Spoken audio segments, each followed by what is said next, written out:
जाने माने अध्यापक कृष्ण निर्माण जी हमारे साथ हैं दोस्तों। उनसे हम जानना चाहेंगे सर, जो ये ट्रांसफ़र का नियम सरकार ने बनाया है उसके बारे में क्या कहना चाहेंगे, क्या बताना चाहेंगे? देखो, जो ऑनलाइन ट्रांसफ़र नीति है, पहली बात तो वह सही नीति है। इस मामले में हम सरकार को बधाई देते हैं। कारण उसका ये कि भ्रष्टाचार रोकती है, बाबूशाही रोकती है। लेकिन सरकार से एक जरूर मांग करते हैं कि ट्रांसफ़र सरकार ने जून में शुरू करी थी। जून में शुरू करते करते शेड्यूल 2-3 बार आया और अब नवंबर में कोई अता पता नहीं है।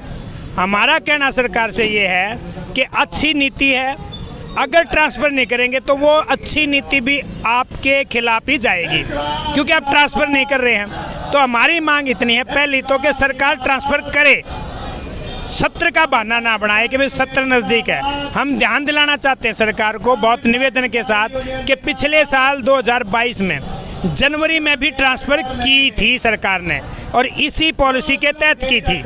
तो हम ये कहना चाहते हैं कि सरकार ट्रांसफ़र ज़रूर करे, और अगर यही सरकार मानती है कि सत्र नज़दीक है तो हम ये कहना चाहते हैं, शिक्षक तबादला करवाओ संघर्ष समिति की ओर से मैं राज्य प्रधान कृष्ण कुमार निर्माण ये कहना चाहते हैं कि कम से कम ट्रांसफ़र आप अब कर दो, 1 अप्रैल 2024 से उसको लागू कर दो, ताकि आपका सत्र भी बना रहेगा और ट्रांसफ़र भी हो जाएगी और कोई बात भी नहीं होगी। और ये भी आप नहीं कर सकते हैं तो कम से कम जो आपने एनीवेयर में भेजे हैं, जो ट्रांसफ़र होके टेम्परेरी स्टेशन पे गए हैं, उनके लिए तो आप स्पेशल ड्राइव चला ही सकते हैं, ताकि प्रमोशन एक सजा ना होके मतलब एक अवार्ड ही बने। और वो जो दूर दराज में चले गए हैं उनको भी ठीक ठाक, अगर खाली हैं, जैसे कर्नाटक पर बात करें तो पोस्टें खाली हैं, फिर वो 300 किलोमीटर किस लिए, मतलब जो भी है उनके लिए स्पेशल ड्राइव चलाया जा सकता है। इस बारे में आज हमने सीएम हरियाणा माननीय मुख्यमंत्री महोदय को मेल करवाया है, शिक्षा मंत्री हरियाणा को मेल करवाया है, और राज्यपाल हरियाणा से भी गुहार की है वो मेल कि भाई ये जो ट्रांसफ़र है ये ट्रांसफ़र करवाई जाए, क्योंकि ये नीति भी अच्छी है और मतलब ये ट्रांसफ़र जरूर होनी चाहिए। ये मेल हमने कराया है। देख सकते हैं ये मेल जो है सीएम हरियाणा को करवाई हमने,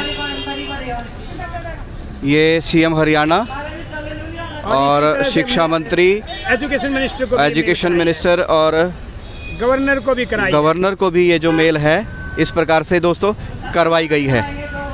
और सर एक प्रश्न और हम जानना चाहेंगे, कई बार ट्रांसफ़र ऐसे समय पे हो जाता है, जैसे अक्टूबर के समय में ट्रांसफ़र हो जाती है मान लीजिए, इन दिनों बच्चों के जो एग्ज़ाम नज़दीक हैं, तो तैयारी पे बच्चों की जो एग्ज़ाम फाइनल एग्ज़ाम है फरवरी के मार्च के बीच में होता है, तो उस पर बड़ा असर पड़ता है। इसके बारे में क्या कहना चाहेंगे? मैं ये कहना चाहता हूँ, ये सिर्फ कहने की बात है, फ़र्क नहीं पड़ता है, क्योंकि ट्रांसफ़र करना सरकार का काम है। या तो बेहतर तरीके से उस टाइम कर दे, लेकिन अब हम कह रहे हैं अगर ऐसा भी है, पहली बात तो ऐसा है नहीं, अगर ऐसा सरकार मानती है या कुछ लोग मानते हैं तो हम ये कहना चाह रहे हैं ट्रांसफ़र का प्रोसेस ना रोके, ट्रांसफ़र कर दे, और ट्रांसफ़र करने के बाद प्रभावी 1 तारीख से कर दे, ताकि वो सत्र वाला भी काम रह जाएगा, पढ़ाई का नुकसान भी नहीं होगा और ट्रांसफ़रें भी हो जाएंगी। लेकिन पूरे सिस्टम को रोकना ये सही नहीं है, हम ये मान रहे हैं। और जहाँ तक ये बात है कि दूर दराज बैठे होने पे मानसिक शोषण होता है, उससे पढ़ाई ज़्यादा प्रभावित होती है, न कि ट्रांसफ़र करने से पढ़ाई ज़्यादा प्रभावित होती है। ठीक है सर, ये थे कुमार निर्माण जी हमारे साथ जुड़े थे, शिक्षाविद हैं, करनाल के जाने माने, और प्रदेश के स्तर पर इनका जो पद है शिक्षा के क्षेत्र में कार्य कर रहे हैं। तो आप सभी से अपील रहेगी इस वीडियो को ज़्यादा से ज़्यादा शेयर कीजिएगा। बहुत बहुत धन्यवाद।